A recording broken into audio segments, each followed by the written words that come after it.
30% rail का electrification हुआ था, यानी 90 साल में 30%। हमारी रफ्तार देखिए, लक्ष्य को पाने के लिए हमारी दौड़ देख लीजिए। हमने एक दशक के अंदर 100% काम पूरा कर दिया। 90 साल में 30%, 10 साल में 70%, ये होता है काम। और इसके कारण डीजल जो हमें बाहर से लाना पड़ता है, उसकी बचत हुई। बिजली से हमारी ट्रेनें चली, पर्यावरण को फायदा होने लगा। मेरे प्यारे देशवासियों, हम यहां से नहीं रुके हैं। हम दुनिया के अंदर पीछे रहना नहीं चाहते। पिछले दिनों आपने खबर सुनी होगी, भारत ने ईंधन का नया क्षेत्र को भी छू लिया है। देश ने पहली हाइड्रोजन से चलने वाली ट्रेन शुरू कर दी है। और मुझे खुशी है, ये सबसे लंबी ट्रेन है और सबसे ताकतवर ट्रेन है। और दुनिया में हाइड्रोजन ट्रेन के क्षेत्र में भी भारत ने अपना झंडा गाड़ दिया है। प्यारे देशवासियों, पिछले 10-12 साल हम लगातार 2047 के लक्ष्य को पाने के लिए दौड़ रहे हैं। एक के बाद एक सोपान सिद्ध कर रहे हैं। हमने सोचा भी नहीं था कि हमें इसमें भी कुछ मुसीबतों का झेलना पड़ेगा। पिछले 10-12 वर्ष में कितने संकटों का सामना करना पड़ा। कोरोना जैसी वैश्विक महामारी ने पूरी दुनिया को चिंता में डाल दिया था। सारी व्यवस्थाएं चरमरा गई थी। कोरोना से बाहर निकले, युद्ध की विभीषा की खबरें आने लगी। कहीं यूक्रेन तो कहीं पश्चिम एशिया, हर जगह पे तनाव का माहौल। और पता नहीं भविष्यवेत्ताओं ने तो न जाने क्या क्या घोषणाएं कर दी थी। देश को डराना, देश को भयभीत रखना, देश को चिंतित रखना, इसी में कुछ लोगों को आनंद आता है। वैक्सीन नहीं मिलेगी, कोविड में लोग बचेंगे नहीं, कुछ भी नहीं होने वाला। वेस्ट एशिया का क्राइसिस आया, पेट्रोल पंप पे पेट्रोल नहीं मिलेगा, गैस नहीं मिलेगा, डीजल नहीं मिलेगा, फर्टिलाइजर नहीं मिलेगा। सारी दुनिया भर की अफवाहें फैला करके भारत के लोगों को भयभीत करने का, डराने का, चिंता के अंदर डुबो देने का कुछ लोगों को आनंद आ रहा था। लेकिन देश ने देख लिया कि पिछले 10-12 साल की सुविचारित योजनाएं रंग ला रही है।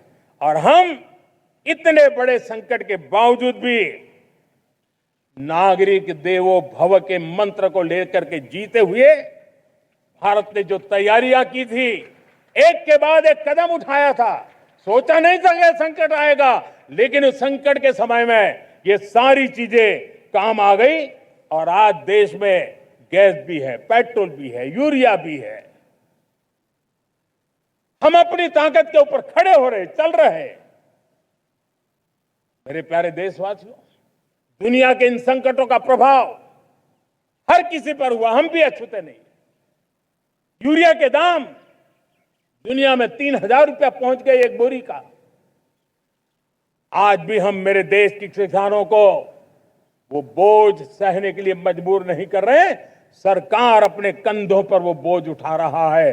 और दुनिया से जो 3,000 रुपया में यूरिया का बोरा हमें मिलता है, वो हमारे किसानों को हम सिर्फ 300 रुपये में दे पाते हैं। इतना ही नहीं, डीएपी आज दुनिया में बाजार 5,000 पहुंच चुका है। लेकिन मेरे देश के किसानों को दिक्कत ना हो, इसलिए 1,350 रुपये में आज भी डीएपी देने का काम हम कर रहे हैं। मेरे प्यारे देशवासियों, एक समय था जब मैं आत्मनिर्भरता की बात कर रहा था तो कुछ लोग एयर कंडीशन चैम्बर में बैठ करके सोचने वाले लोग हमें बता रहे थे ग्लोबलाइजेशन का क्या होगा, लेकिन दुनिया देख रही है कि पिछले एक दशक में ऐसा लग रहा है कि दुनिया ने ग्लोबलाइजेशन बोलना ही बंद कर दिया है। जहां से ग्लोबलाइजेशन की आवाज आती थी वो बंद सुनाई नहीं देती है। दुनिया का हर देश अपनी अपनी संभालों के मिजाज की तरफ गया है, लेकिन दुर्भाग्य से इस संकट के कालखंड में कुछ लोगों ने अपना रुतबा दिखाने के लिए संसाधनों को वेपनाइज करने का खेल खेला है। दुनिया अपने पास जो कुछ भी है उसको वेपनाइज करने में लगी है।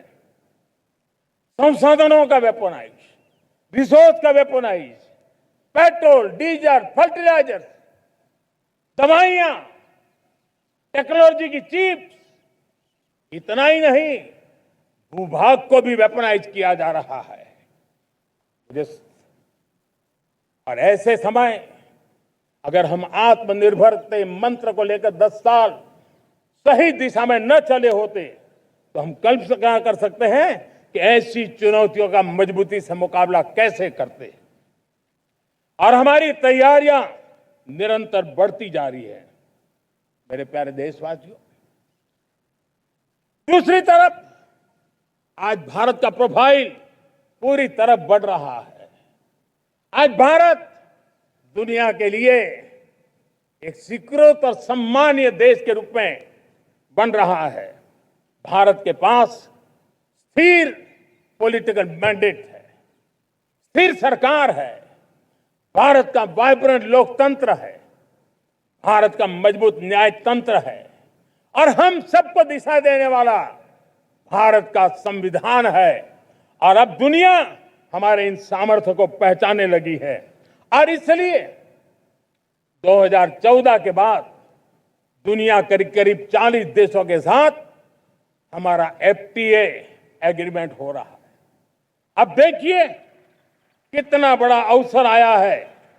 लेकिन ये जो ट्रेड एग्रीमेंट्स हुए हैं ये एक बहुत बड़ा अवसर है और इसलिए खास करके मैं मेरे एमएसएमईज को कहना चाहूंगा कि हमें इस मौके को छोड़ना नहीं है। दुनिया में हमें पहुंचना है। भारत के उत्पाद की हर चीज विश्व के बाजार में पहुंचे और हमारा टेक्सटाइल हो, हमारी मशीनरी हो, हमने दवाइयां हो, हमने मौका छोड़ना नहीं है। लेकिन वैश्विक जो पैरामीटर्स हैं उस पैरामीटर को हमें पार करना होगा। हमें दुनिया से जो मिलता है उसे अच्छा देना पड़ेगा, दुनिया में जो मिलता है उसे सस्ता देना पड़ेगा। और पंजाब के लुधियाना से लेकर के तमिलनाडु के तिरुपुर तक हमारा टेक्सटाइल सेक्टर दुनिया में पहुंच सकता है। इतना ही नहीं, केरलम से लेकर के गुजरात और तमिलनाडु से लेकर के बंगाल, ये हमारा समुद्री तट, हमारे मछुआरे भाई बहन आज इस एफटीए के कारण हमारे श्रिप यानी झींगा उसके एक्सपोर्ट की बहुत संभावना बनी है। हमारे सी फूड की दुनिया में पहुंच बनने की संभावना पड़ी हुई है। और इसलिए मैं चाहूंगा हम इस परिस्थिति का फायदा उठाते हुए, हम आगे चलते हुए हम इन कामों को पार करने के लिए प्रयास करें। मेरे प्यारे देशवासियों, मैंने जो भूमिका आपके सामने रखी है उसके पीछे 2047 का लक्ष्य इन मजबूत नींव पर खड़ा है। 2047 विकसित भारत का लक्ष्य हमने पिछले 10-12 साल में देशवासियों ने जो सामर्थ्य दिखाया है उस सामर्थ्य का हिस्सा है। और इसलिए मेरे प्यारे भाइयों बहनों, सदी का 1/4 हिस्सा बीत चुका है और अगला 1/4 हमारे लिए अत्यंत महत्वपूर्ण है। अब हम रुक नहीं सकते हैं, हमारी गति नहीं रुक सकती है, हमारी दिशा तय हो चुकी है, हमें प्राप्त करके रहना है। और इसके लिए हमें अपना वर्क कल्चर बदलना होगा। हमारे वर्क कल्चर को बदलते हुए हमें हमारी सोच को भी बदलना होगा। हमें हमारे काम की गति को भी बदलना होगा। जो काम पिछले 5-7 दशक में नहीं हुए हैं, वो काम हमें आने वाले 5-7 साल में करने हैं। और मेरा भरोसा है मेरे देश की युवा शक्ति पर, मेरे देश के नौजवानों पर, मेरे देश की माताओं को बहनों पर, मेरे देश के किसानों पर, मेरे देश के मजदूरों पर कि हम इस सपने को साकार कर सकते हैं। और इसलिए हमें रिफॉर्म की गति को भी आगे बढ़ाना है।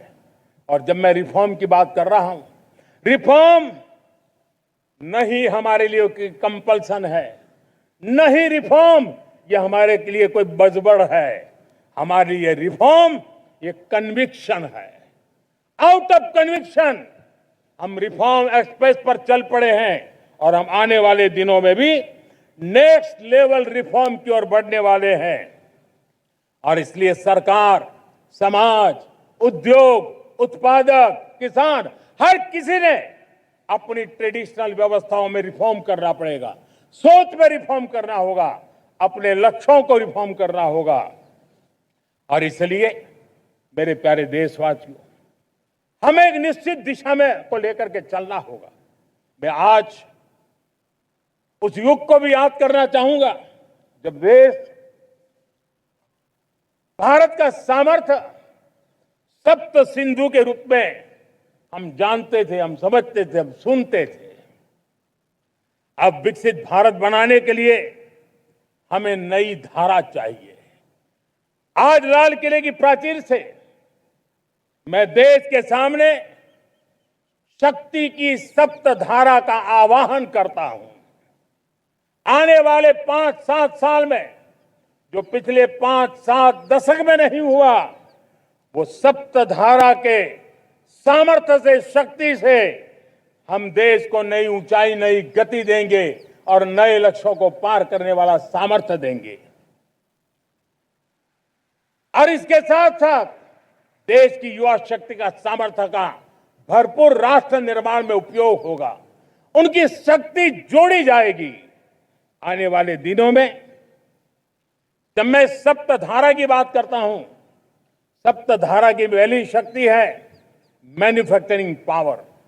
मेरे प्यारे देशवासियों, हमें मैन्युफैक्चरिंग सेक्टर को बहुत आगे बढ़ाना होगा और प्रोडक्शन बढ़ाने के साथ साथ हमें छोटे छोटे पुर्जे भी बनाने हैं और बड़े बड़े प्रोडक्ट भी बनाने हैं। पूरा वैल्यू चेन हमारा होना चाहिए और उसे लेकर के चलना। हमें कंपोनेंट भी चाहिए और हमें कंप्लीट मैन्युफैक्चरिंग भी चाहिए, कंप्लीट प्रोडक्ट भी चाहिए। डिजाइन से लेकर मैन्युफैक्चरिंग तक भारत को ग्लोबल सप्लाई चेन का भरोसामंद केंद्र बनना होगा। इसके लिए मैं 3 चीजों पर विशेष जोर देना चाहता हूं। मैन्युफैक्चरिंग के क्षेत्र में जो मेरे भाई बहन हैं, ये समय का ये अवसर है, इस अवसर को जाने मत दें। और इसके लिए हमें कॉस्ट, क्वालिटी और स्केल, इसके विषय में वैश्विक मानदंडों से खरा उतरना पड़ेगा। हमारी फैक्ट्रीज कॉम्पिटिटिव हो, हमारे प्रोडक्ट्स यूजर फ्रेंडली हो, हमारा पैकेजिंग दुनिया के लोगों को लुभावने वाला हो, आकर्षित करने वाला हो, हमारा जीरो डिफेक्ट प्रिसिजन मैन्युफैक्चरिंग ये हमारी पहचान बनना चाहिए। हर मैन्युफैक्चरर, हर एंटरप्रेन्योर, हर एमएसएमई से मैं कहना चाहता हूं, ग्लोबल मार्केट में हमारी पहचान विश्वसनीयता और गुणवत्ता के आधार पर होनी चाहिए। क्वालिटी के संबंध में नो कॉम्प्रोमाइज। और इसलिए हमारा मंत्र क्वालिटी, क्वालिटी, क्वालिटी होना चाहिए। यही हमारा ग्लोबल ब्रांड वैल्यू बनेगा। मेरे प्यारे देशवासियों, इस सप्तधारा की दूसरी शक्ति है कृषि और फूड प्रोडक्शन, फूड प्रोसेसिंग। हमें इस दिशा में आगे बढ़ना होगा। हमारे किसानों ने, अब दुनिया के बाजार खुल चुके हैं, एफपीए के कारण हमें एक बहुत बड़ा मार्केट मिल रहा है। हमें वहां पहुंचना है, हमें उस जगह को हाथ लगाना है। हमें खेत से लेकर के एक्सपोर्ट मार्केट की ओर जाना होगा। हमारे पारंपरिक खान पान हो, हमारे मिलेट्स हो, हमारे मसाला हो, हमारे फल हो, फूल हो, क्या कुछ नहीं है हमारे पास, वो ग्लोबल ब्रांड्स बनने चाहिए।